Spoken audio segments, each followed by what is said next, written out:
Hola a todos, es un tremendo privilegio poder saludarles desde este espacio de Conectados con el Cielo y enviarles la mejor de las bendiciones de lo alto y un saludo fraterno a todos nuestros amigos y hermanos que forman ya parte de esta tremenda familia en este canal. Vamos a hacer el repaso de una lección interesantísima. Cuántos detalles nos trajo esta lección, con qué calidad, con qué erudición el pastor Mark Finley ha presentado la primera cláusula de el mensaje del primer ángel de Apocalipsis 14. Tremenda palabra la que hemos tenido esta semana y vamos a tratar esos puntos interesantes que vale la pena resaltar para tener claro el panorama de cuál es el rumbo que debemos seguir como iglesia y cuál es el rumbo hacia donde nos están llevando. Y como lo dije la semana anterior, ustedes mismos ahora podrán darse cuenta quiénes son realmente los enemigos del Evangelio y quiénes son realmente los que en este momento preciso están poniendo en alto el estandarte del Señor. Así que vamos a tener una palabra de oración para poder sumergirnos ya a este emocionante estudio. ¡Qué tremenda lección! Padre que estás en los cielos, bendecimos tu nombre en esta hora. Y como cada día y como cada viernes, suplicamos tu compañía. Suplicamos el poder y la dirección de tu Espíritu Santo en el repaso de esta lección que ha estado más que interesante. Señor, permite que en el nombre de Jesús tu palabra pueda impactar nuestro corazón y nuestro entendimiento. Que en el nombre de Jesús podamos presentar la verdad que tú quieres que tu pueblo conozca. Que no haya ningún sentimiento humano que se anteponga. Que no haya una mala intención, que sea tu Espíritu quien hable a nuestro corazón y que podamos entender de una vez por todas cuál es nuestra misión en esta tierra. En tus preciosas manos, Señor, nos colocamos en el nombre grandioso de Cristo Jesús. Amén y amén. Ok. Lección número 4, la primera cláusula del mensaje del primer ángel, que se registra en Apocalipsis 14, el versículo 7. Temed a Dios y dadle gloria. El autor le da una connotación más moderna. Teman a Dios y denle gloria. Ahora, como texto clave, el autor coloca la cláusula final con la que se cierra el mensaje de los tres ángeles. Aquí está la paciencia de los santos, los que guardan los mandamientos de Dios y la fe de Jesús. Hace un tiempo, el pastor Raúl Valdemar Benítez, en una de nuestras iglesias, dijo de que nadie guarda los mandamientos, nadie ha guardado los mandamientos, ni los guardará. Porque el día que eso ocurra, ya no tendremos necesidad de Jesús. Entonces, frente a esas palabras, yo me pongo a pensar, entonces, el versículo clave para esta semana es un fraude. Porque si nadie ha de guardar los mandamientos, ¿a quién se refiere entonces el cierre del mensaje del tercer ángel? Aquí está la paciencia de los santos, los que guardan los mandamientos de Dios. Parece no concordar. La pregunta es, ¿quién miente? ¿Quién miente? ¿El pastor o miente la palabra de Dios? Bueno, juzgue usted y saque sus conclusiones. Segunda de Pedro, el capítulo 3, nos revela que la venida del Señor Jesucristo será un evento que tomará por sorpresa a quienes se burlen de la advertencia divina. Tremendo. Vamos a analizar lo que, a la luz de la palabra de Dios, esos aspectos relevantes que trae segunda de Pedro, el capítulo 3 y los versículos del 10 al 14. En primer lugar, encontramos en la palabra de Dios una serie de aspectos que vamos a tratar de puntualizar y de resaltar, porque vale la pena analizar este asunto de la palabra de Dios. En la introducción de la lección, el autor se enfoca en el hecho de la segunda venida de Cristo y cómo a muchos les tomará por sorpresa, porque hay una situación muy especial, o habrá una situación muy especial en la vida de los habitantes del mundo y en la vida también de los que decimos ser cristianos, no solo adventistas, sino que de todas las denominaciones religiosas. Veamos esa secuencia de eventos en segunda de Pedro, el capítulo 3. De acuerdo a este capítulo, ¿qué es lo que vendrá en los postreros días al mundo y a la iglesia, según el versículo 3 del capítulo 3 de segunda de Pedro? Y la palabra de Dios dice lo siguiente: sabiendo primero esto, que en los postreros días vendrán burladores, andando según sus propias concupiscencias. Muy bien, ¿qué es lo que vendrá en los postreros días? Ahora, por la contextualización, por el marco donde va a ubicar los eventos, pues si se habla de la venida de Cristo, es un asunto que no solamente afecta a la iglesia, sino que también en el mundo. Entonces, ¿qué es lo que vendrá en los postreros días, tanto para el mundo como para la iglesia? El versículo 3 del capítulo 3 de segunda de Pedro nos dice que vendrán burladores. Burladores que por lógica sabemos muy bien que existen en el mundo, pero específicamente lo que a mí me interesa son esos burladores que aparecerán dentro de la iglesia. Y hoy no estoy hablando de las denominaciones evangélicas, estoy hablando de lo que acontecerá en el seno de la iglesia adventista. Bueno, y no que acontecerá, que ya ha comenzado a acontecer. Entonces, aparecerán burladores. Una segunda pregunta vinculado con esto: ¿quiénes son esos burladores? Y quisiera que me acompañaran al libro de Isaías, el capítulo número 56 y los versículos 10 hasta la primera parte del versículo 11. Y dice la palabra de Dios: sus atalayas son ciegos, todos ellos ignorantes, todos ellos perros mudos, no pueden ladrar, soñolientos, echados, aman el dormir.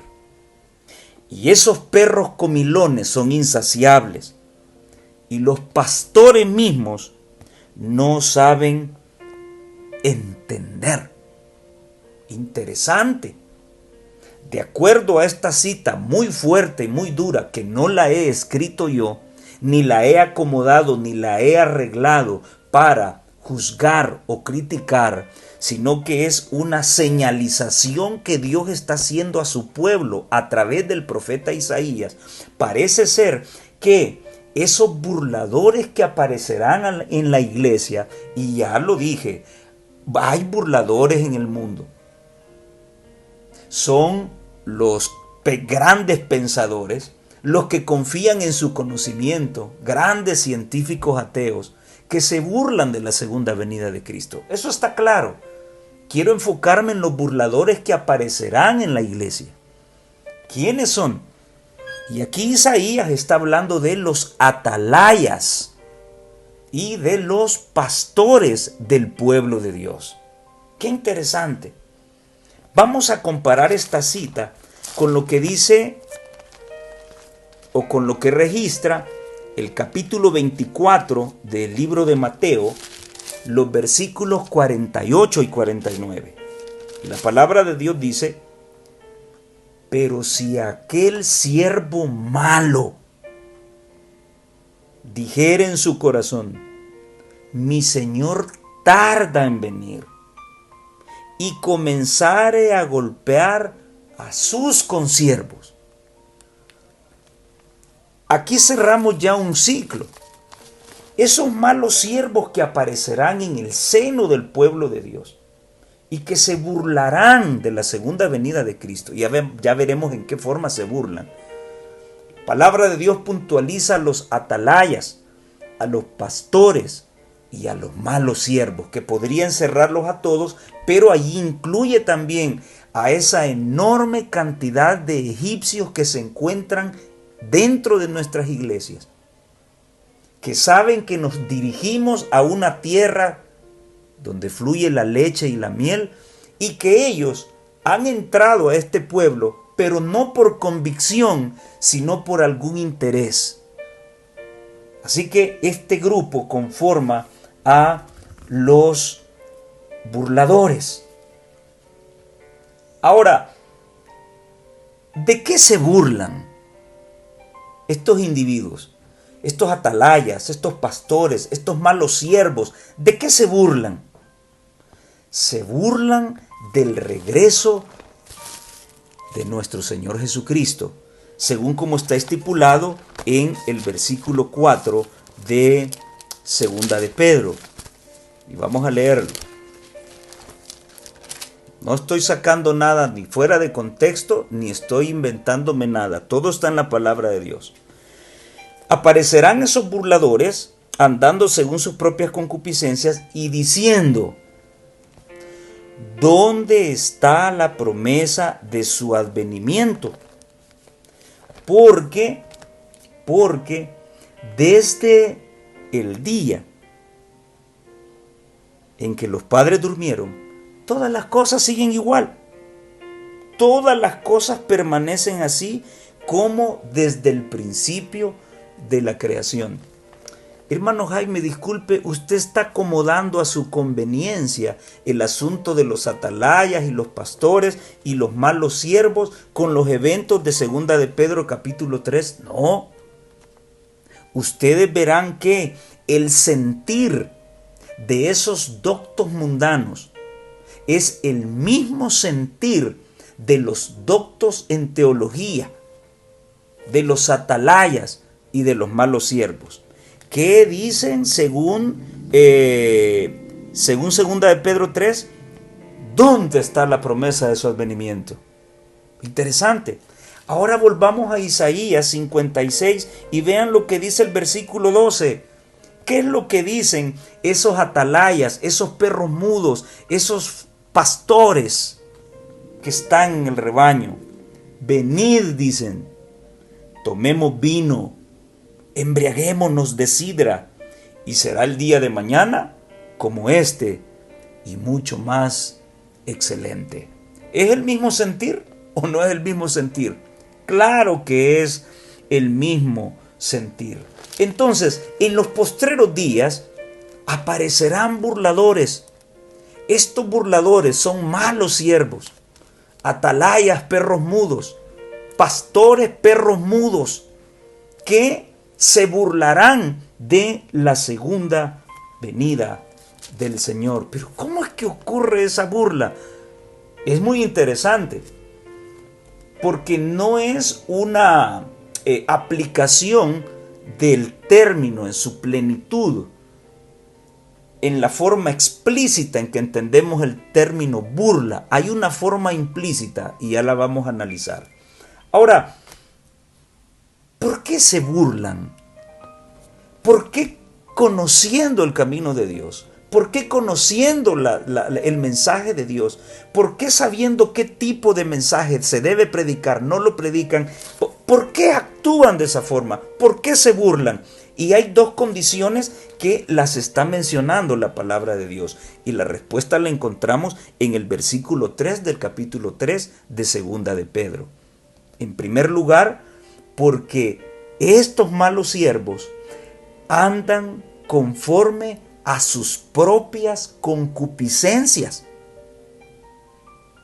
O sea, ¿qué son las concupiscencias? Son esos deseos de bienes materiales.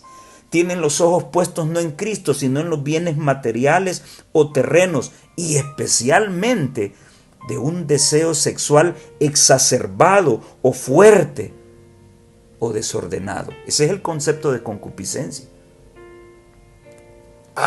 Estos malos siervos se burlan de la venida de Cristo porque en primer lugar tienen sus ojos puestos confiando en sus propias concupiscencias. Vean lo que dice la última parte del versículo 11 del capítulo 56 de Isaías. Todos ellos, refiriéndose a los atalayas y a los pastores, todos ellos siguen sus propios caminos. Cada uno busca su propio provecho, cada uno por su lado. No están confiando en sus propias concupiscencias, no están confiando en su propia prudencia. Advertencia que aparece en Proverbios capítulo 3, versículo número 5. Y en segundo lugar, estos malos siervos se burlan porque comen y beben pan y vino con los incrédulos. Qué interesante está este asunto. Comparemos esto con Mateo 24 y el versículo número 49. Y la palabra de Dios dice: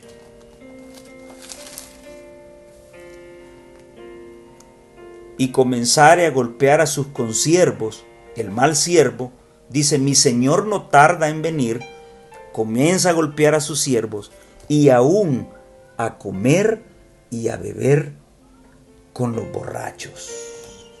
Qué interesante. Ahora, hasta el momento he hablado de malos siervos que Dios señala en el Antiguo Testamento y que Jesús pronostica su presencia desde el establecimiento de la iglesia y en el futuro de la iglesia. Estos malos siervos, considerados por la palabra de Dios como perros mudos, que se vinculan con gente que maneja no una filosofía bíblica, sino una filosofía mundana. Se vinculan con ellos. Comen el pan mosqueado que comen ellos, teniendo un pan sabroso y puro de parte de Dios. Beben el vino de Babilonia, falsas doctrinas que quieren introducir al seno del pueblo de Dios, teniendo la sana doctrina directamente de Jesucristo. Tremendo esto. Ahora, ¿en qué manera se burlan? Ya vimos que para el mundo y la iglesia vendrán burladores. Esos burladores son malos siervos, atalayas y pastores, perros mudos. Y por otro lado, se burlan de la segunda venida de Cristo. Se burlan porque sus pensamientos están en las cosas materiales, en los deseos carnales, su concupiscencia. Y en segundo lugar, porque comen y beben pan extraño y vino extraño que viene de los raudales de Babilonia y no de los raudales de la palabra de Dios. Ahora, ¿en qué consiste la burla? Hoy apliquémoslo a nuestro tiempo. Ahora podemos entender por qué hay tantas cosas raras y extrañas dentro de nuestra iglesia. ¿Por qué se invita a ministros que no tienen nuestra filosofía para que vengan e instruyan a nuestros pastores? ¿Por qué estamos más interesados en los números que en la calidad de cristianos que estamos educando o evangelizando? Se han hecho alianzas con Babilonia y nos estamos cargando de su filosofía y hemos dejado a un lado la filosofía de la palabra de Dios y la filosofía de los testimonios. Ahora, hay algo muy interesante que ocurre en Mateo 24. El siervo malo no niega que Jesús vendrá. ¿Qué dice el versículo 48? Mi Señor tarda en venir. Oh, el mal siervo está consciente que Jesús vendrá, pero está retardando su venida. Ahora, me encantaría que analizáramos lo que la sierva del Señor escribió en este precioso matinal llamado Maranata. El Señor viene en la página 142. Hablando del mal siervo de Mateo 24, 48. El mal siervo dice en su corazón: mi Señor tarda en venir. No dice que Cristo no vendrá. No se burla de la idea de la segunda venida de Cristo. Pero en su corazón y por sus acciones y palabras, declara que la venida de su Señor tarda. No niega ni enseña que Jesús no va a venir, no, enseña que tarda en venir. ¿Y cómo lo enseña? Lo enseña con sus pensamientos, sus acciones y sus palabras. Destierra del ánimo ajeno la convicción de que el Señor va a venir prestamente. Su influencia induce a los hombres a una demora presuntuosa y negligente. Los confirma en su mundanalidad y estupor. Las pasiones terrenales y los pensamientos corruptos se posesionan de su mente. El mal siervo come y bebe con los borrachos y se une con el mundo en la búsqueda de placeres. Hiere a sus consiervos acusando y condenando a los que son fieles a su maestro. ¿Cómo se está cumpliendo esta palabra frente a nuestros ojos? ¿Cuánta apostasía está entrando a nuestra iglesia? ¿Por qué?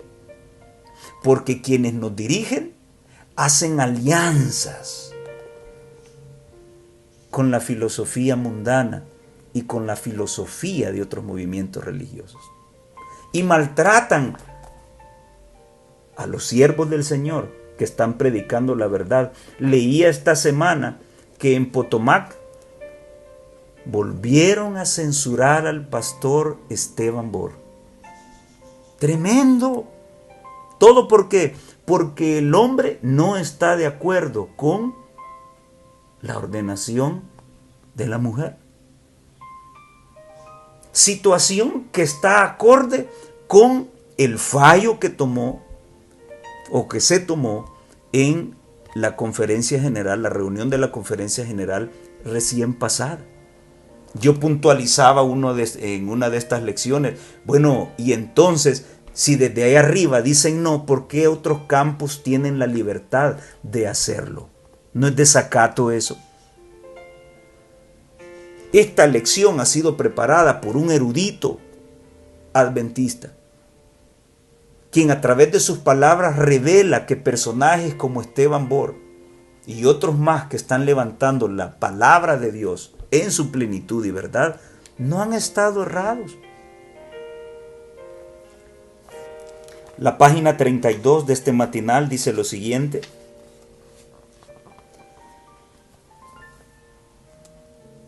el advenimiento de Cristo sorprenderá a los falsos maestros. No solamente son malos siervos, sino también falsos maestros. Falsos maestros en el mundo religioso y falsos maestros infiltrados en nuestras filas. Están diciendo paz y seguridad, como los sacerdotes y doctores antes de la caída de Jerusalén. Esperan que la iglesia disfrute de prosperidad terrenal y gloria. Interpretan las señales de los tiempos como indicios de esto. Tremendo. Oiga lo que dice: los sacerdotes y doctores.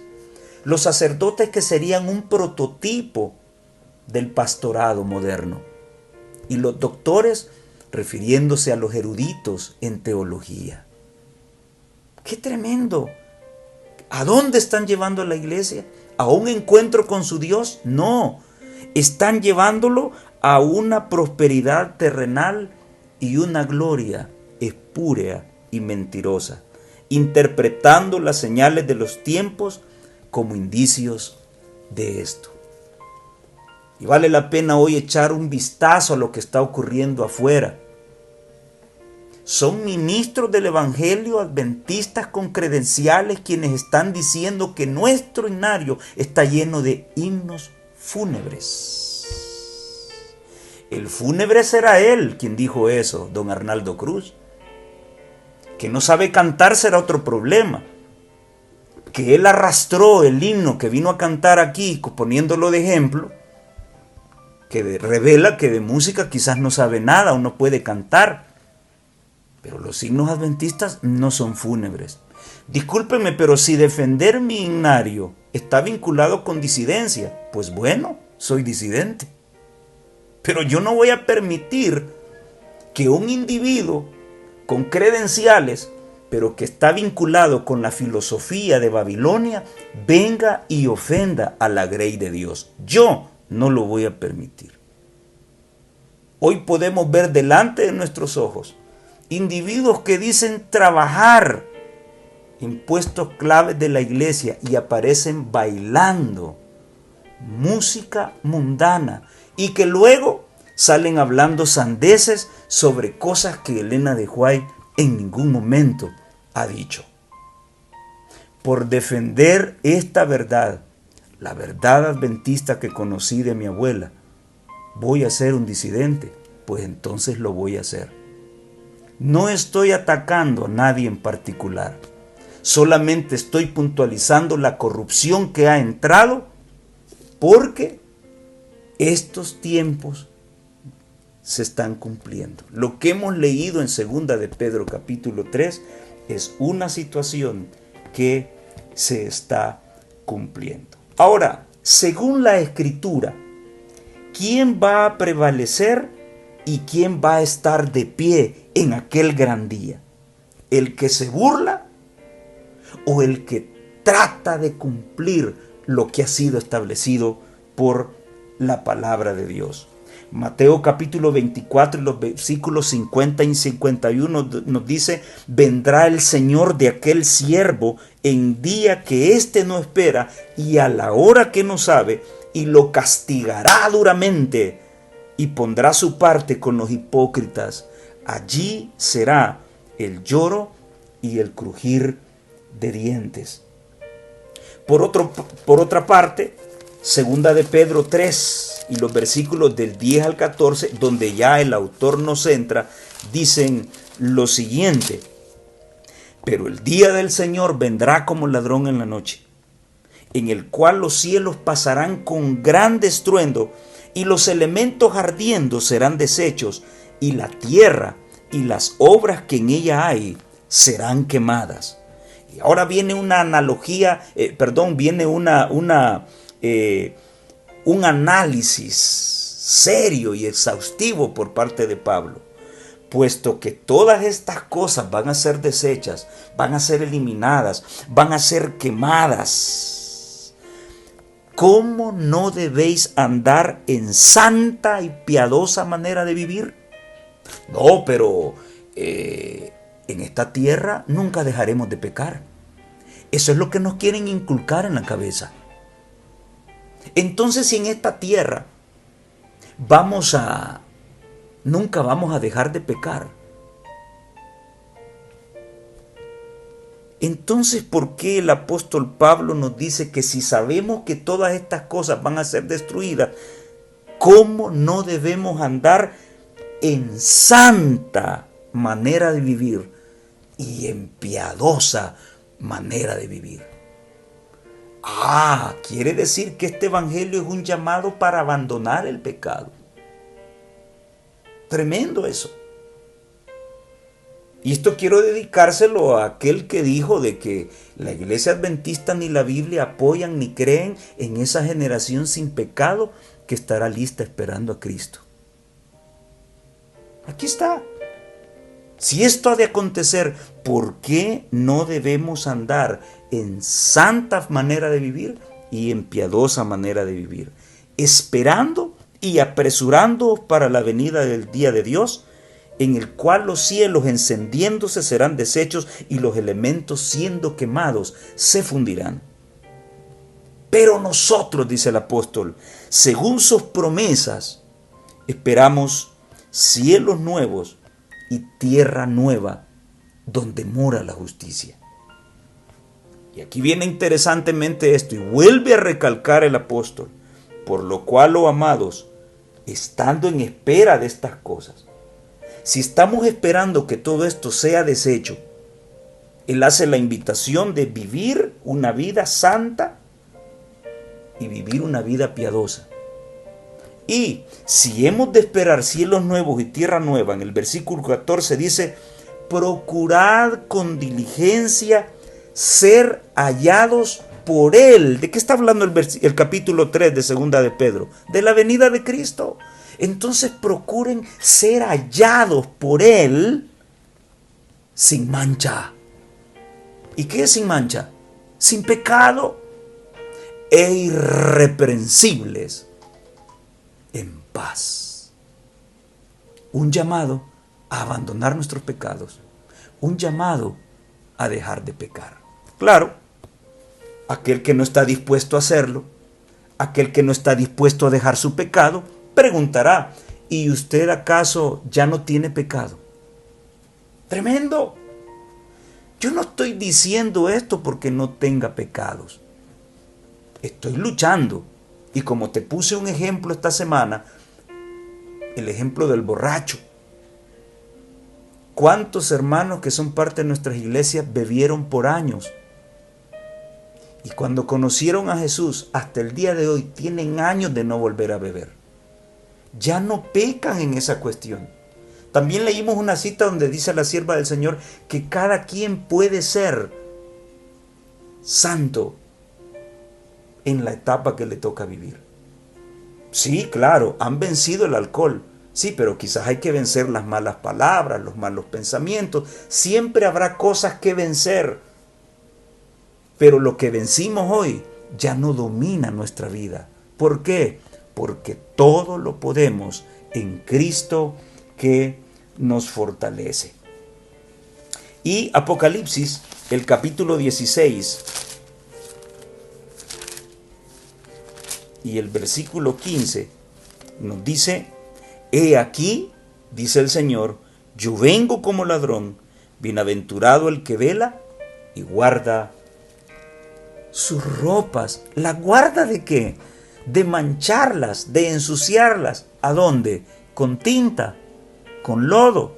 No, manchar su vestido de bodas, ensuciarlo con el lodo del pecado. ¿Cuál es el consejo de Jesús? Yo vengo como ladrón, bienaventurado el que está velando para no caer y guardar sus ropas y no andar desnudo y que vean su vergüenza. Otra vez más, el llamado a abandonar nuestro pecado. ¿Qué significa? Quiero leer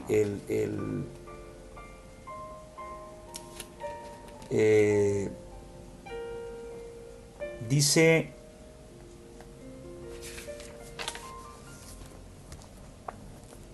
¿qué significa que Cristo viene como ladrón? ¿Qué significa eso? ¿Qué representa eso? Cuando el escarnecedor, así como lo planteó Cristo en Apocalipsis 16, vengo como ladrón. Cuando el escarnecedor, el que rechaza la verdad y se ha vuelto presuntuoso, cuando la rutina del trabajo en las diversas formas de ganar dinero se lleva a cabo sin consideración a los principios, cuando los estudiantes procuran ávidamente conocerlo todo menos la Biblia, entonces Cristo viene como ladrón. Cuando tú le dedicas más tiempo a los placeres del mundo, a los afanes del mundo, entonces Cristo viene como ladrón. ¿Por qué Jesús no ha venido todavía? Quiero leerte la página 17 de este matinal. ¿Por qué Jesús no ha venido todavía? La incredulidad, dice ella, página 17. La incredulidad, la mundanalidad, la falta de consagración y las contiendas entre el profeso pueblo de Dios nos han mantenido en este mundo de pecado y tristeza tantos años. Tal vez tengamos que permanecer aquí en este mundo muchos años más debido a la insubordinación, como le sucedió a los hijos de Israel, pero por amor de Cristo, dice ella, su pueblo no debe añadir pecado sobre pecado, culpando a Dios de las consecuencias de su propia conducta errónea. Continuamos aquí porque somos incrédulos, porque todavía hay mucha mundanalidad en nosotros, porque hay falta de consagración en nosotros y porque hay pleitos y contiendas dentro del pueblo de Dios en todos sus estratos y niveles. No lo digo yo, no se enojen conmigo, aquí está escrito. Y aplíquenle la hermenéutica que quieran. Y si no lo quieren ver, pues ya será problema de cada uno. Pero aquí está clarito, clarito, clarito. Hermanos y hermanas, la venida de Cristo no es una broma, es una tremenda realidad. La lección del domingo comienza ya acuñando la primera cláusula o parte de la primera cláusula del mensaje del primer ángel. Teman a Dios, temed a Dios. ¿Qué significa temer? El término fobeo en griego. ¿Qué significa temer a Dios? No es tenerle miedo a Dios. Es obvio que todas las cosas vinculadas con Satanás nos dan miedo. Entonces, ¿cuál sería la diferencia entonces? Si le tengo miedo a Dios y le tengo miedo a Satanás. Entonces este no es un asunto de tener miedo.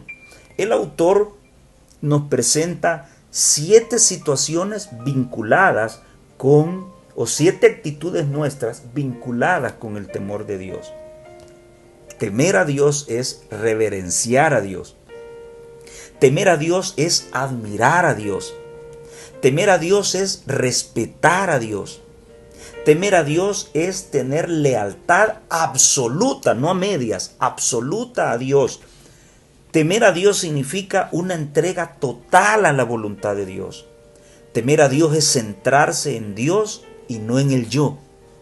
Temer a Dios es ser humilde y obediente a Dios, ser sumiso, ser rendido, subordinado. Oiga, esto no lo escribí yo, lo escribió el autor. Está en la lección del día domingo. Lo escribió un erudito. Ocurrirá como la cuestión de la ordenación, que muchos se han hecho los loquitos y han comenzado a ordenar en diferentes campos. ¿Será que esta lección no va a llegar al corazón? del pastorado, de quienes nos dirigen, del pueblo de Dios, ¿vamos a verlo con indiferencia? Si les molesta que la palabra de Dios lo diga, pues bueno, lo dice el espíritu de profecía.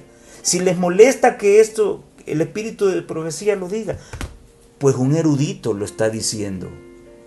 Y no cualquier erudito, también es un administrativo de alto rango dentro de la iglesia. El meollo del gran conflicto gira en torno a la sumisión, dice el pastor Mark Finley. El querer hacer la voluntad propia descarta a Dios y se centra en el yo.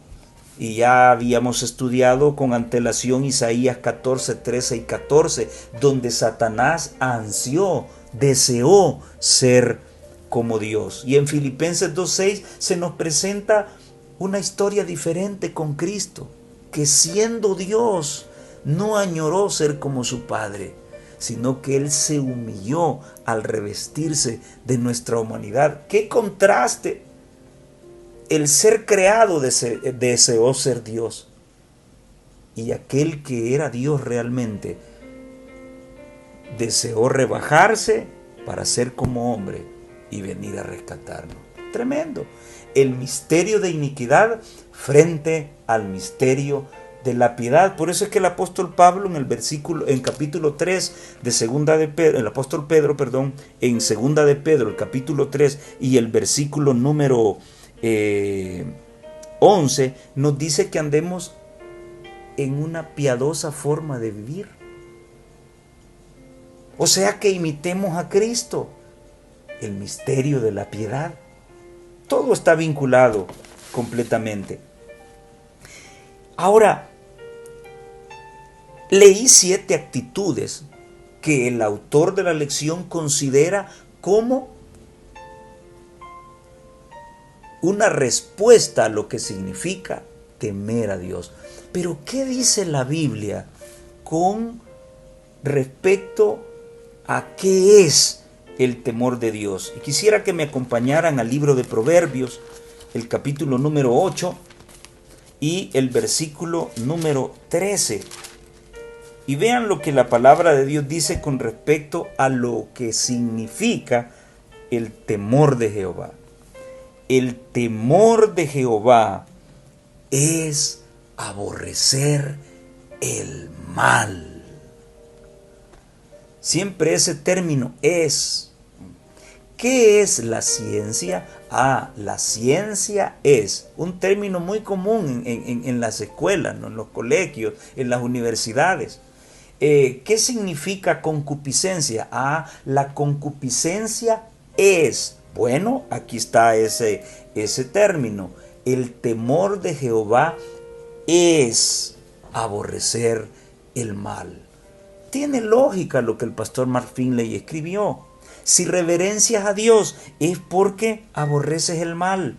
Si admiras a Dios es porque aborreces el mal. Si respetas a Dios es porque aborreces el mal. Si tienes lealtad absoluta a Dios es porque aborreces el mal. Si tu entrega es total y voluntaria a Dios es porque tú aborreces el mal. Si te centras en Dios y no en ti es porque aborreces el mal. Y si eres humilde y obediente a Dios es porque aborreces el mal. Todo está vinculado completamente. ¡Qué maravilloso!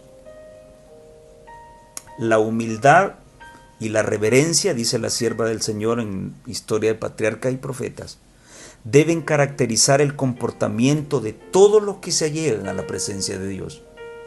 En el nombre de Jesús podemos acercarnos a Él con confianza, pero no debemos hacerlo con osadía de la presunción. Como si el Señor estuviese al mismo nivel que nosotros. Hay quienes oran acostados, sentados. Algunos se dirigen al Dios grande, todopoderoso y santo, que habita en luz inaccesible, como si se dirigieran a un igual o a un inferior. ¡Qué tremendo! Hay quienes se comportan en la casa de Dios como no se atreverían a hacerlo en la sala de audiencias de un soberano terrenal. Los tales debieran recordar que están ante la vista de aquel a quien los serafines adoran y ante quien los ángeles cubren su rostro. A Dios se le debe reverenciar grandemente. Todo el que verdaderamente reconozca su presencia se inclinará humildemente ante Él. Y como Jacob cuando contempló la visión de Dios exclamará: ¡cuán terrible es este lugar! No es otra cosa que casa de Dios y puerta del cielo. Ebenezer. Tremendo. Ay, don Edson Núñez, si conocieras el temor de Dios, no cantarías los ritmos de canción que cantas, los ritmos de música que usas. Tremendo. El día que conozcamos el temor de Dios y reconozcamos su majestad, entonces, Arnaldo Cruz, ya no vas a enseñar de que los jóvenes pueden adorar como les ronque la gana. Esa era la actitud de Caín, que llevó hortalizas y frutas porque era agricultor en lugar de un cordero. Aquí no es cuestión de que las cosas se deben hacer como yo creo que son. Hoy en día nos quieren decir qué debemos creer, cómo debemos pensar, cómo debemos adorar. Discúlpenme, mi norma a seguir no es lo que un humano dice. A la ley y al testimonio. Si lo que se habla está aunado con esto en su correcto contexto, vamos para adelante. Yo lo hago. Pero si hoy, o como se ve hoy, que hay un divorcio totalmente de esta sabiduría, yo no puedo seguir ese tipo de ideologías. Discúlpenme, pero no me es permitido. Eso sería un insulto para mi inteligencia. Yo así lo tomo. El día lunes, temer y obedecer. Interesante. ¿Cuál es el resultado de temer a Dios? ¿Cuál es el resultado? Yo respondo: la obediencia voluntaria motivada por el amor. Y me gustaría que revisáramos Deuteronomios capítulo 6 y el versículo número 2.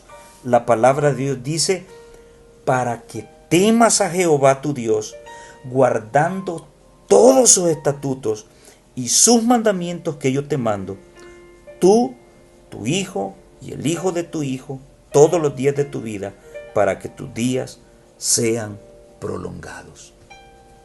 El temor de Dios yo lo manifiesto obedeciendo, guardando sus mandamientos. Por eso es que el resultado de temer a Dios me lleva a obedecer voluntariamente y por amor a mi Señor. Existe una fuerte relación entre temer a Dios y guardar los mandamientos. Solo para muestra de un botón podemos revisar el Salmo 111 y el versículo 10. El principio de la sabiduría es el temor de Jehová. Buen entendimiento tienen los que practican sus mandamientos.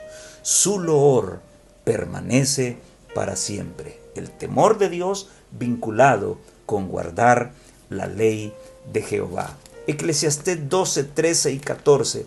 El fin de todo el discurso oído es este: teme a Dios y guarda sus mandamientos. ¿Por qué? Porque Dios traerá toda obra a juicio, juntamente con toda cosa encubierta, sea buena o sea mala. Dos cosas interesantísimas en la vida del hombre, ayer, hoy y en el futuro. Teman a Dios y guarden sus mandamientos. Punto.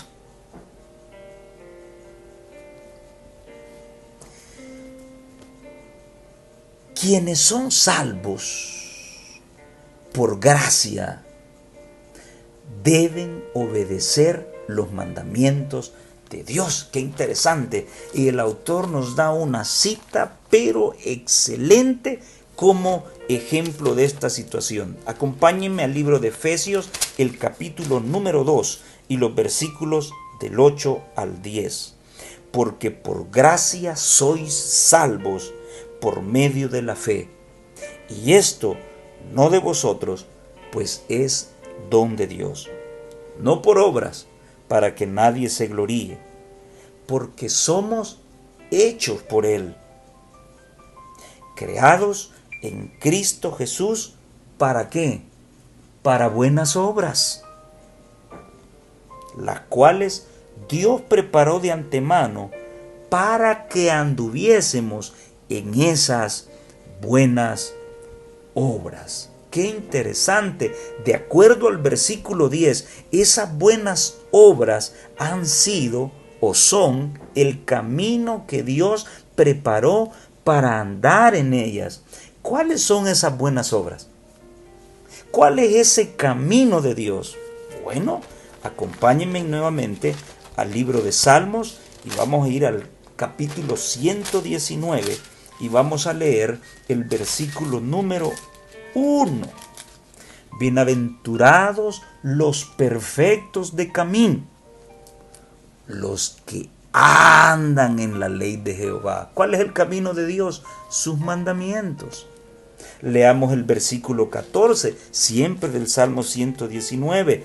Me he gozado en el camino de tus testimonios más que de toda riqueza. ¿Cuál es el camino de Dios? Sus mandamientos. Leamos el versículo 27. Hazme entender el camino de tus mandamientos para que medite en tus maravillas. El versículo 32 y 33 nos dice: por el camino de tus mandamientos correré cuando ensanches mi corazón. Enséñame, oh Jehová, el camino de tus estatutos y lo guardaré hasta el fin. Qué tremendo esto. Qué maravilloso. Ahora, el autor dice algo muy interesante. Hay algunos que tienen la extraña idea de que la salvación por gracia de alguna manera niega la ley de Dios o minimiza la necesidad de obediencia. Creen que cualquier charla sobre obediencia es legalismo. Ellos declaran: todo lo que quiero es a Jesús. La pregunta es: ¿cuál Jesús? ¿Un Jesús de nuestra propia creación o el Jesús de las Escrituras? El Cristo de las Escrituras nunca nos lleva a restar importancia a su ley, que es la transcripción de su carácter. El Cristo de las Escrituras nunca nos lleva a minimizar las doctrinas de la Biblia, que revelan más claramente quién es Él y su plan para este mundo. El Cristo de las Escrituras nunca nos lleva a reducir su enseñanza a trivialidades piadosas, que es lo que estamos viendo hoy en día dentro de nuestra iglesia, que no son esenciales. Cristo es la encarnación de toda verdad doctrinal. Jesús es la verdad encarnada. Él es la doctrina personificada. Tremendo. Y la sierva de Dios nos dice en Mensajes Selectos, tomo 3, en su divina disposición, en virtud de el favor inmerecido del Señor, Él ha ordenado que las buenas obras sean recompensadas. Somos aceptados solo por los méritos de Cristo, y los actos de misericordia, las acciones de caridad que realizamos, son el fruto de la fe y llegan a ser una bendición para nosotros, pues los hombres serán recompensados de acuerdo con sus obras. Es la fragancia de los méritos de Cristo lo que hace aceptable para Dios nuestras buenas obras, y es la gracia la que nos capacita para hacer las obras por las cuales Él nos recompensa. Qué interesante, cuán vinculado está el temor de Dios con ser obedientes a esa ley maravillosa.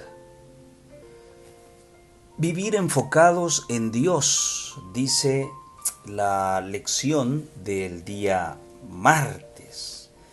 Vivir enfocados en Dios. Quiero iniciar esta sección con una pregunta. ¿Por qué el mensaje del primer ángel inicia con la invitación de temer a Dios? ¿Qué puedo responder? Bueno, pues porque hay muchas cosas que han ocupado el lugar que solamente a Dios le corresponde. Dinero, placeres, poder, deportes, música, entretenimiento, consumismo, avaricia. ¿Cuál es el deseo que Dios tiene para con nosotros? Y ya vamos a hablar acerca de ese deseo, de ese objetivo que Dios tiene para con cada uno de nosotros. Y el pastor Mark Finley nos recuerda Mateo 6:33, mas buscad primeramente el reino de Dios y su justicia, y todas estas cosas os serán añadidas. El consejo es de poder concentrarnos en Dios, tener presente siempre a Dios. Lo demás es secundario. Lo prioritario en la vida del hombre debe ser amar a Dios, tener temor de Dios, enfocarnos en Dios. Luego nos recuerda Colosenses 3, 1 y 2, si pues habéis resucitado con Cristo, buscad las cosas de arriba, donde está Cristo sentado a la diestra de Dios. Poned la mira en las cosas de arriba, no en las de la tierra. Y nuevamente tenemos una cita interesantísima en el libro de Hebreos, el capítulo número 12 y los versículos 1 y 2. La palabra de Dios dice: por tanto nosotros también, teniendo tan grande nube de testigos, despojémonos, oiga usted, despojémonos de todo peso y despojémonos del pecado. ¿Podemos dejar de pecar en esta tierra? No estoy preguntando si el pecado ha de desaparecer o no de la tierra. Ya sabemos que sí, hasta que Cristo venga. Pero yo puedo desprenderme del pecado en esta tierra. Bueno, el apóstol me está diciendo que me despoje de todo peso y del pecado que nos asedia, y corramos con paciencia la carrera que tenemos por delante. ¿Y cómo es posible poder desprenderme del pecado? Puestos los ojos en Jesús, el autor y consumador de la fe, el cual por el gozo puesto delante de él sufrió la cruz, menospreciando el oprobio, y se sentó a la diestra del trono de Dios. Nuevamente se nos pide despojarnos del pecado. ¿Cuál es la clave? Cristo. ¿Qué dice Primera de Juan? El que es nacido de Dios no peca, porque la simiente de Dios está en él y no puede pecar. Eso es lo que la Biblia enseña. Un Cristo que tiene poder para limpiarte del pecado, pero al mismo tiempo tiene el poder para mantenerte sin caída. Judas 24, aquel que es poderoso para manteneros sin caída. Interesante. Hoy en día se predica un evangelio en donde se nos enseña que Jesús tiene el poder para limpiarnos del pecado, pero parece ser que no tiene poder para mantenernos sin caída, porque somos imperfectos y porque, pues bueno, nunca vamos a dejar de pecar en esta tierra. Óigame, ese evangelio no es compatible con el evangelio adventista. Hijitos míos, estas cosas os escribo, dijo el apóstol, para que no pequéis. La intención del cielo o la voluntad del cielo para nosotros es que no pequemos. No, pero es que yo soy imperfecto. Sí, pero no debes pecar. Todo lo puedes en Cristo que te fortalece. Ahora, paso a paso, poco a poco, con voluntad, con oración, con ayuno, debemos ir adquiriendo poco a poco el carácter de Cristo. Mientras eso ocurre, puede hacer que caigamos. Y entonces el apóstol le escribió la otra cláusula. Pero si alguno pecare, abogado tenéis para con el Padre, a Jesucristo el justo. Pero la voluntad de Dios es que no caigamos en tentación. Ese es el consejo de Dios. Según Hebreos 12:1, dice que debemos despojarnos del pecado. Vuelvo a preguntar, ¿será que el apóstol está pidiendo algo imposible? Si no lo es, entonces podemos vencer el pecado en esta tierra. Y démosle una revisadita a Mateo capítulo 5 y el versículo número 48, donde la palabra de Dios dice lo siguiente. Mateo 5:48. Sed pues vosotros perfectos, como vuestro Padre que está en los cielos es perfecto. ¿Y ser perfecto qué es? Ser perfecto.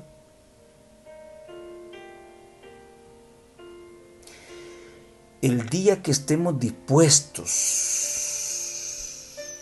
a conocer el temor de Jehová, a descubrir la hermosura de la santidad de Dios, entonces estaremos listos para ser trasladados al cielo.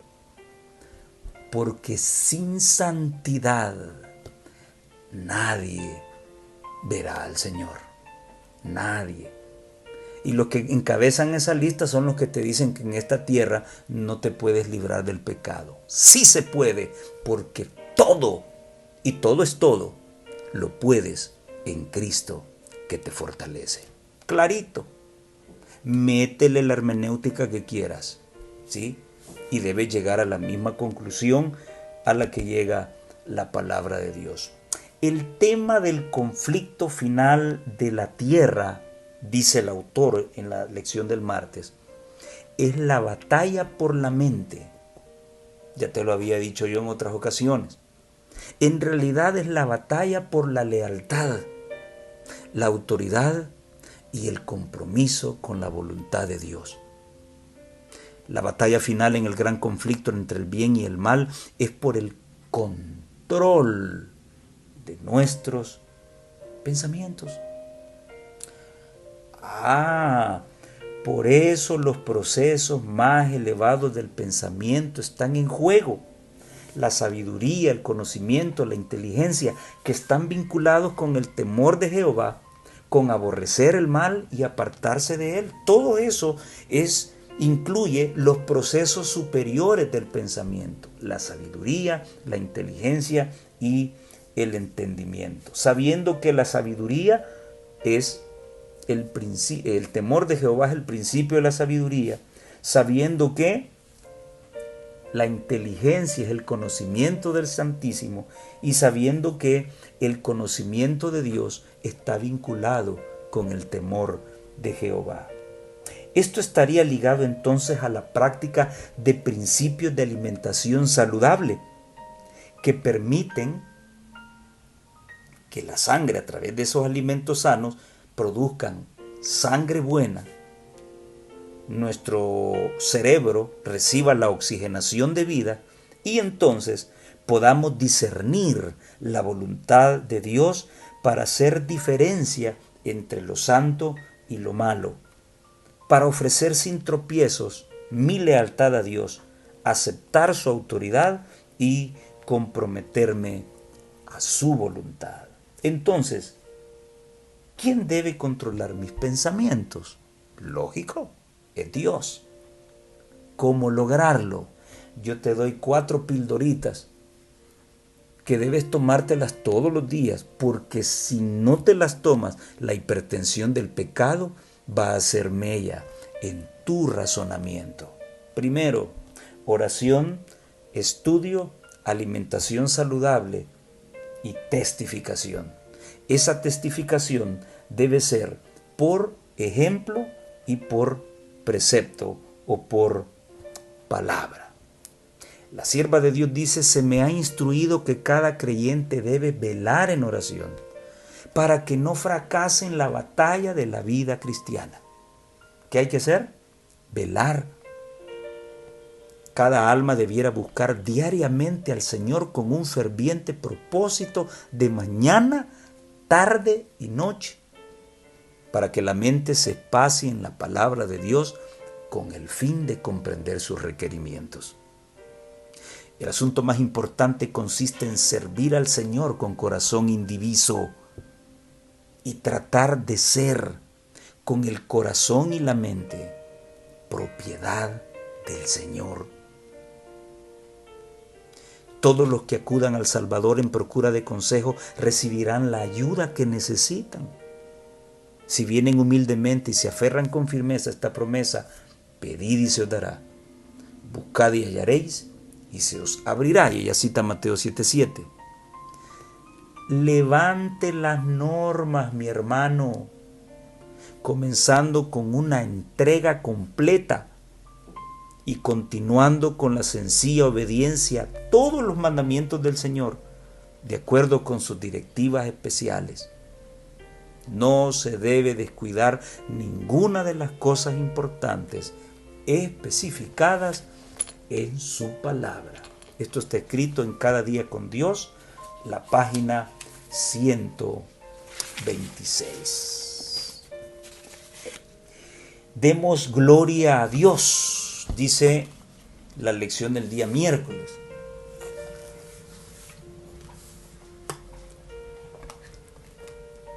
Y el autor nos planteaba que darle gloria a Dios está vinculado con el juicio. Y él menciona una serie de textos vinculándonos con la relación entre darle gloria a Dios y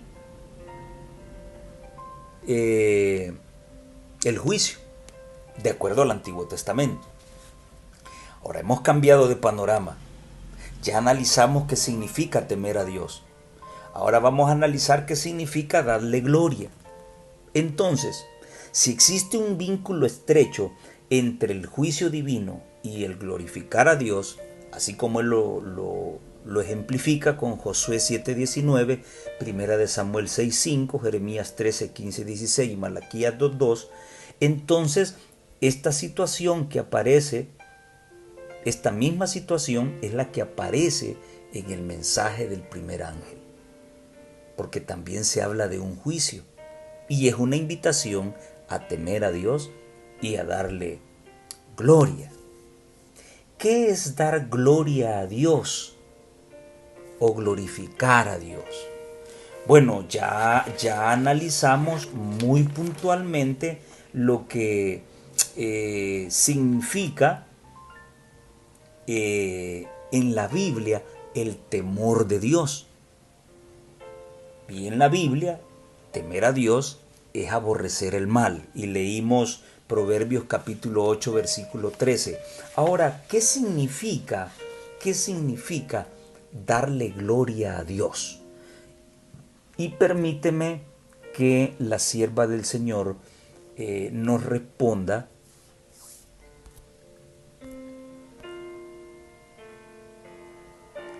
en el comentario de Elena de White sobre el comentario bíblico adventista del séptimo día, tomo 7, la página 990. Dar gloria a Dios, oye esto, dar gloria a Dios es revelar su carácter en el nuestro. Y de esta manera, hacerlo conocer, darlo a conocer. Eso es darle gloria. Y glorificamos a Dios en cualquier forma en que hagamos conocer al Padre o al Hijo. ¿Qué es glorificar a Dios? Es revelar en nuestra vida el carácter de Dios y glorificar a Dios en cualquier forma en que hagamos conocer al Padre y al Hijo. ¡Qué bonita definición! La gente no debe ver mi carácter en la vida misma mía, debe ver el carácter del Señor. Muy bien, ¿cuál es la forma básica? El autor dice que lo que voy a mencionar es una de las formas. Para mí, esta es mi apreciación personal, es la única forma. Sin embargo, aquí le puse yo cuál es la forma básica para dar gloria a Dios. Y entonces en la lección del miércoles aparecen una serie de versículos. Primera de Corintios 3:16 dice que nuestro cuerpo es templo de Dios. Primera de Corintios 6:19 dice que nuestro cuerpo es templo del Espíritu Santo. Primera de Corintios 6:20 dice que debo glorificar a Dios en mi cuerpo y en mi espíritu. Y Primera Corintios 10:31 dice que todo lo que hago debo hacerlo para la gloria de Dios. Entonces, de acuerdo a estos versículos, cuál es la forma básica o la única forma? Ya te voy a decir por qué pienso que es la única forma para dar gloria a Dios. Yo respondo cuidando mi cuerpo porque es el templo de Dios. Y todo lo que ocurre en el templo de Dios es básico para mi salvación. Por eso Pablo nos hace un tremendo ruego, una tremenda súplica en el capítulo 12 y los versículos 1 y 2 del libro de Romanos. Así que, hermanos, os ruego por las misericordias de Dios que presentéis vuestros cuerpos en sacrificio vivo, santo y agradable a Dios, porque este es vuestro culto racional. Poner mi cuerpo en sacrificio vivo y santo a Dios, ese es mi culto racional o la adoración racional o la adoración inteligente que debo ofrecer a Dios. ¿Cuál? Presentar mi cuerpo en sacrificio vivo, en sacrificio santo y en sacrificio agradable a Dios. Y sacrificio es sacrificio. Sacrificio está vinculado con la abstinencia. Y aquí viene el dolor de cabeza para todo adventista del séptimo día. La reforma pro salud, vinculada con dar gloria a Dios. ¿Qué hacer para lograr esa forma de culto racional? Entendiendo la voluntad de Dios en mi vida. Y lo dice el capítulo 2. No conforméis a este siglo, sino transformaos por medio de la renovación de vuestro entendimiento para que comprobéis cuál sea la voluntad de Dios. ¿Cuál es la voluntad de Dios? ¿Cómo puedo yo hacer o qué puedo hacer para lograr ese culto racional, ese culto inteligente, ese culto que me permite usar mi raciocinio para diferenciar lo santo de lo profano?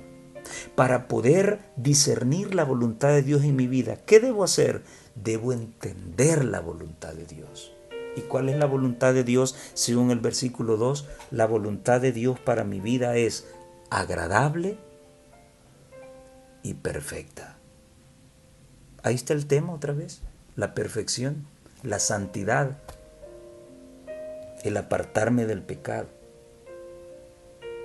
Ahora, ¿cómo entender la voluntad de Dios para mí? ¿Cómo entenderla? Bueno, Analicemos lo que nos dice Romanos 12, 1 y 2. En primer lugar, no conformarme a la forma de razonar de mi generación. ¿Y cuánto crédito se le da hoy a la cultura? Ya al ratito nos van a decir que los hombres adventistas podremos utilizar falda, porque es la cultura, es la costumbre. Jeremías 10:3 dice que la costumbre de los pueblos es vanidad.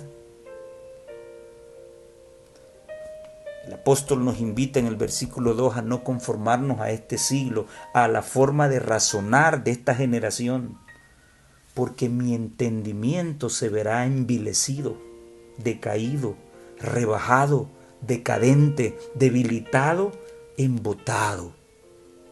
Entonces, esa es una forma de cómo puedo yo entender la voluntad de Dios en mi vida.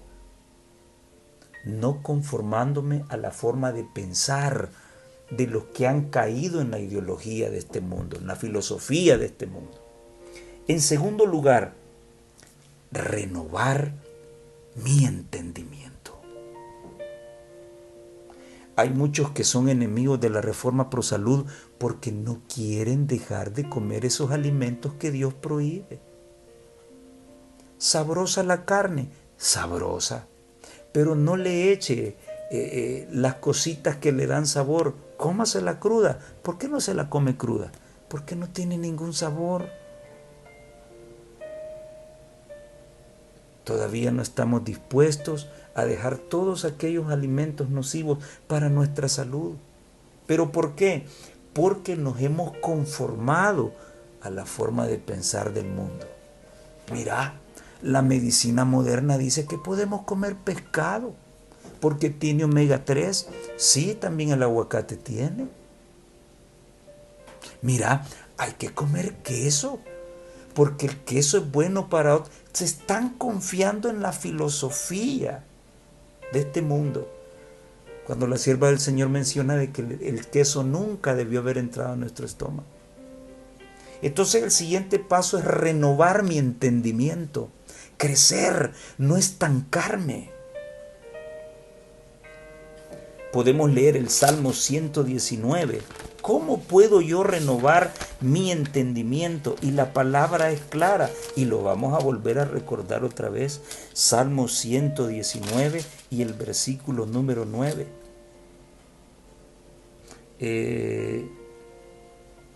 Salmo 119, sí, versículo número 9. ¿Con qué limpiará el joven su camino? Con guardar sus mandamientos, con guardar su palabra. Versículo número 27. El Señor debe hacernos entender el camino de sus mandamientos para meditar en sus maravillas.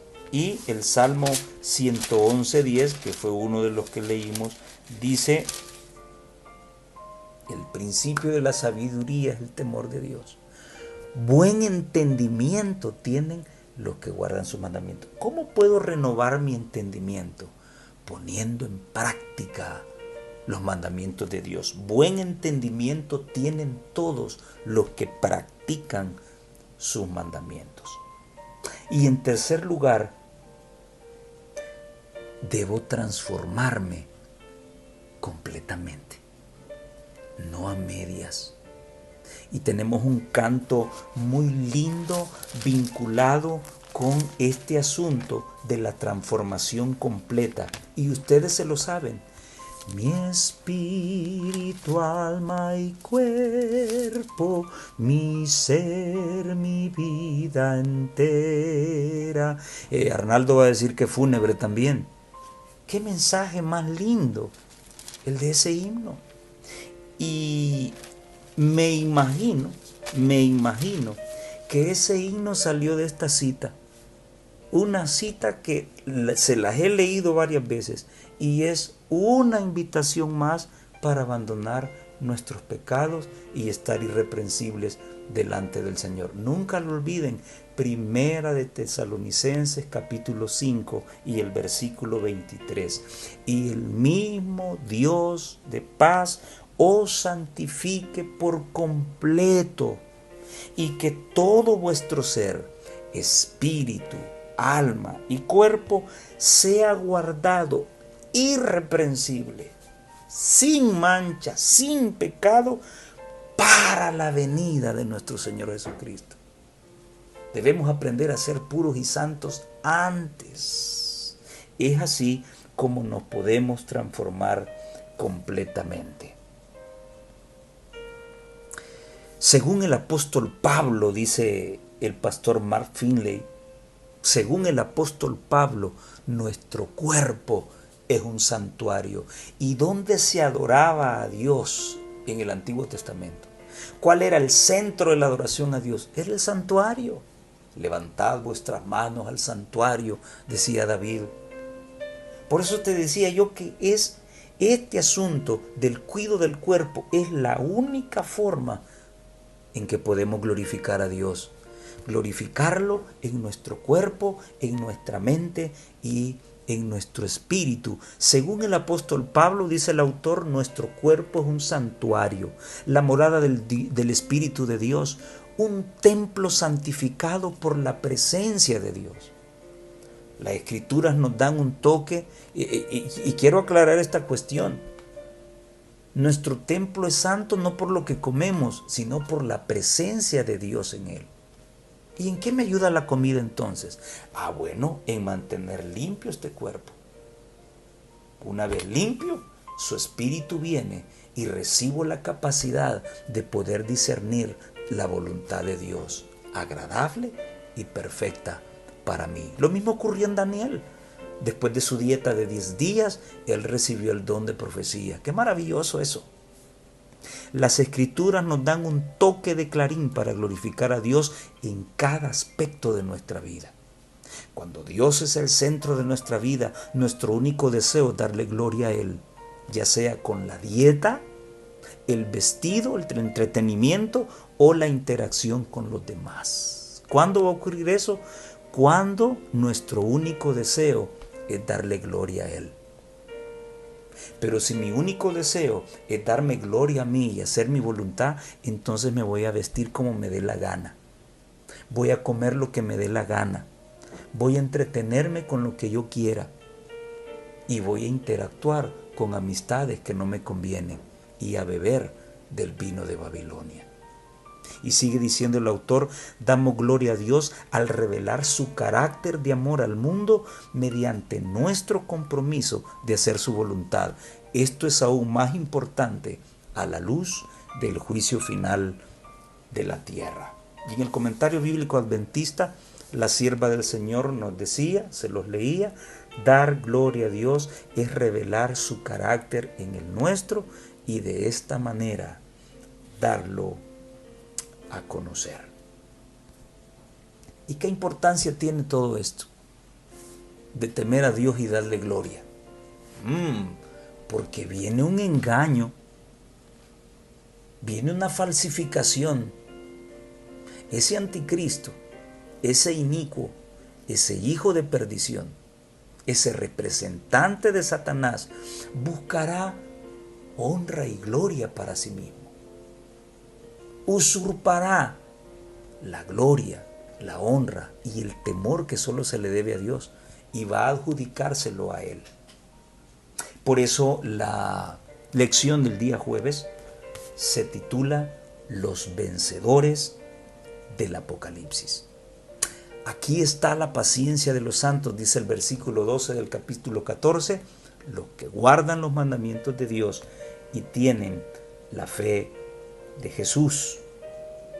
¿Cuál es la única manera de guardar los mandamientos de Dios?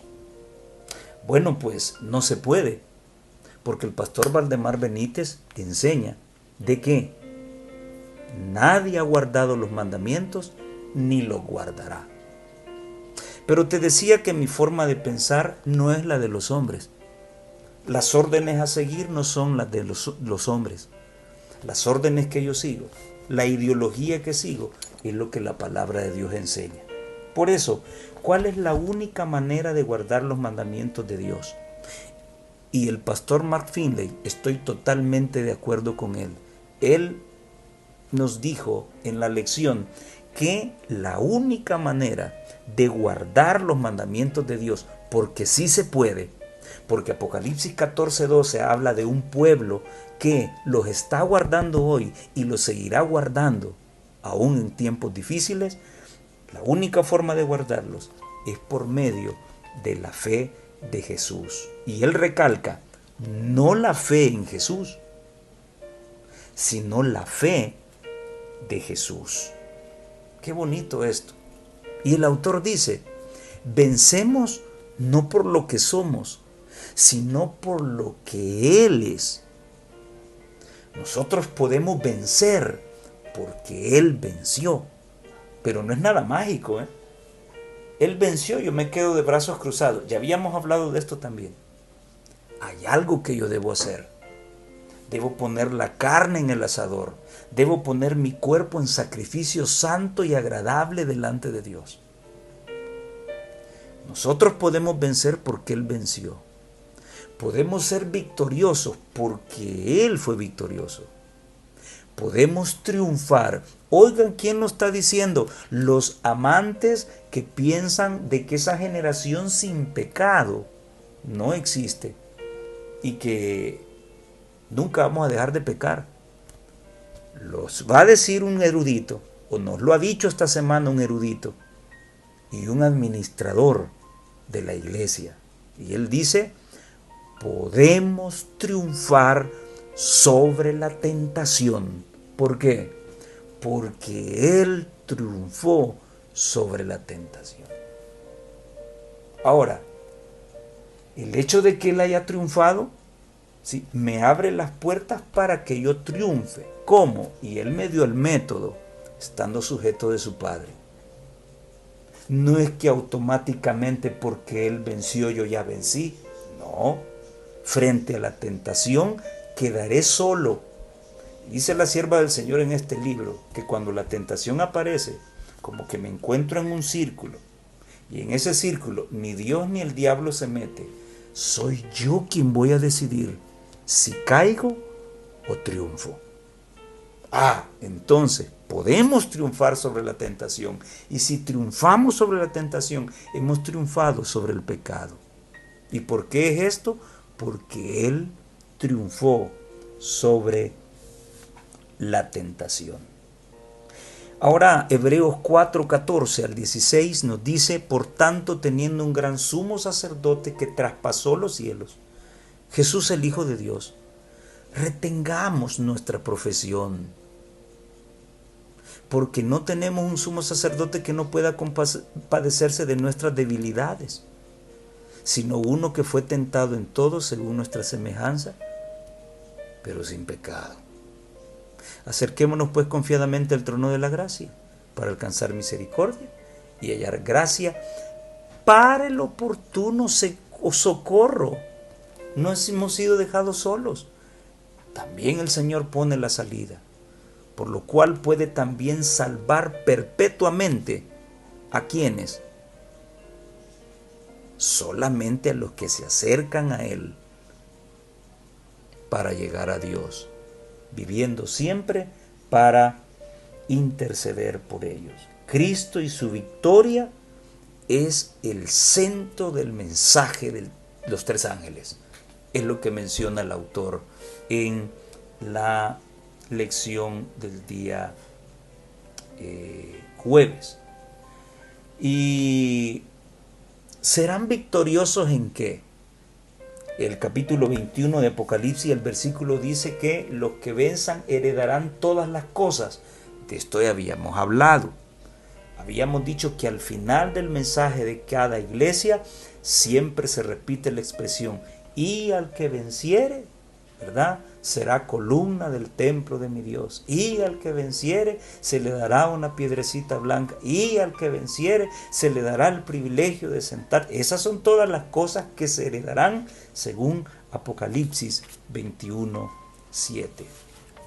Como humanos en busca de la santidad y la perfección cristiana, hay cosas que aún debemos vencer para ser rectos, perfectos, temerosos de Dios y apartados del mal, que fue la definición que Dios hizo de su siervo Job.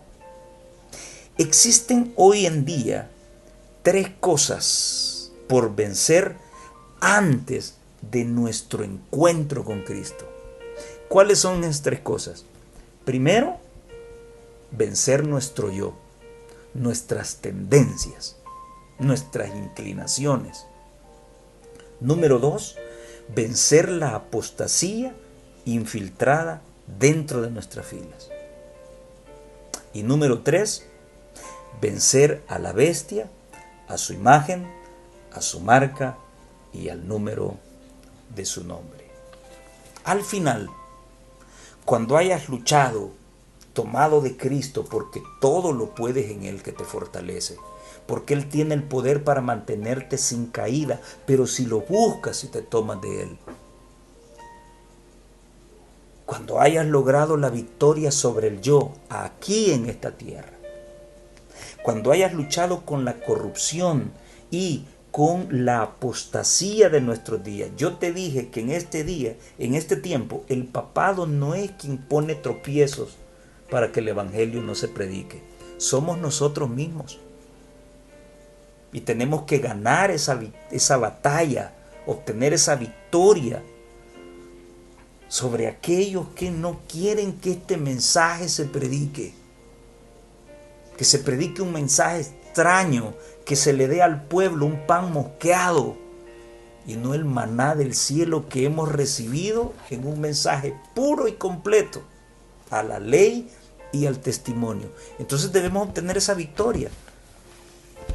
Debemos derrotar esa apostasía, esa corrupción antes de encontrarnos con Cristo. Y luego nos tocará vencer al papado y a su nuevo orden mundial. Ahora, ¿cuál será la recompensa final? Y esto ya lo habíamos leído también. Apocalipsis 15, versículos 1 y 2. La palabra de Dios nos dice: vi en el cielo otra señal grande y admirable. 7 ángeles que tenían las 7 plagas postreras, porque en esas 7 plagas se consumaba la ira de Dios, de la que se menciona en el mensaje del tercer ángel. Vi también como un mar de vidrio mezclado con fuego, y allí, sobre ese mar de vidrio, estaban todos aquellos que habían alcanzado la victoria sobre la bestia, sobre la marca, sobre su imagen y sobre el número de su nombre. Estaban de pie en el mar de vidrio con las arpas de Dios, entonando el cántico de Moisés y el cántico del Cordero. Para poder enfrentar ese tiempo, para poder tener el poder que tuvieron los reformadores, el poder del Espíritu Santo, el poder de nuestros pioneros adventistas, es necesario estar libres de toda mancha y de toda contaminación. Qué maravilloso es temer a Dios y darle gloria. Quienes estén ensayando eso en su vida diaria podrán discernir entre la verdad y el error que viene. Y aún a costa de sus vidas, continuarán sirviendo a aquel a quien aman, aquel a quien temen y aquel a quien glorifican. Nunca se rendirán a la filosofía humana. Nunca se inclinarán ante el papado y a sus sofismas. Aún frente a la muerte, estarán dispuestos a dar su vida por aquel que un día los redimió. Que nadie te presente otro evangelio. Que nadie te dé atol con el dedo. Que nadie te engañe. Hay una preciosa recompensa para todos aquellos que estén dispuestos a dejarlo todo por este precioso evangelio que el Señor nos ha permitido conocer por misericordia. Mi deseo y oración es que el Señor te fortalezca para soportar todo lo que viene. Al final, los que alcanzarán esta victoria son aquellos cuyos nombres están inscritos en el libro de la vida del Cordero. Ojalá que nuestros nombres estén escritos en ese hermoso libro. Que el Señor te bendiga y nos vemos en la próxima.